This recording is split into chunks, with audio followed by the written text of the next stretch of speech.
Hello. In this video, I'm going to assist you with answering a question similar to the one that you have for homework. We begin by reading the top. It says here that the graph of f in red and the graph of g is shown below. So this one in red is the graph f, and this graph here in blue is the graph g.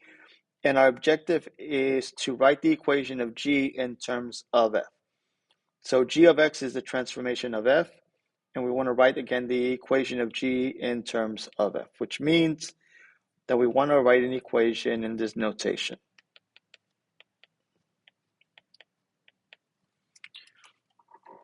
So we have to understand again how this notation affects a horizontal shift, because all we're doing, as you see, is just simply shifting this red graph to create this blue graph.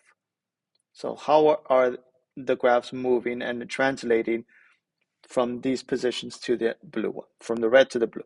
Now we can use any point, but the easiest point to use would be the vertice. So I suggest you identify the vertice on the f, the vertice on the g functions, and see how the graph is moving horizontally and vertically to get to those positions. So right here, we're going to move from this point and see how it changes to that point. So let's just simply first the direction. We're moving in a positive direction horizontally, and that's a total 1, 2, 3, 4, 5. So in a positive direction of 5, and we are moving down vertically, so a negative direction of 2 units.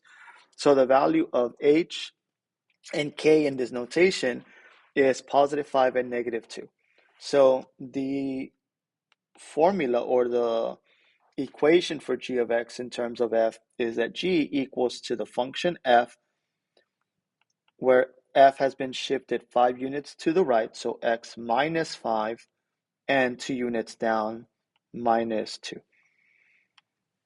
Now, why is it minus 5? Well, it's minus 5 because we're moving in a negative direction. Remember, the notation is always going to be the opposite of the direction that we move when it comes to horizontal shifts, because of how that affects the x coordinate, or sorry, the x-intercept, and where that x-intercept would normally be. So this over here would be minus 5 and not plus 5. So make sure that you remember that. The minus 2 kind of self-explanatory because we're moving down 2. So minus 2 right there. So that correlates again perfectly with vertical shifts.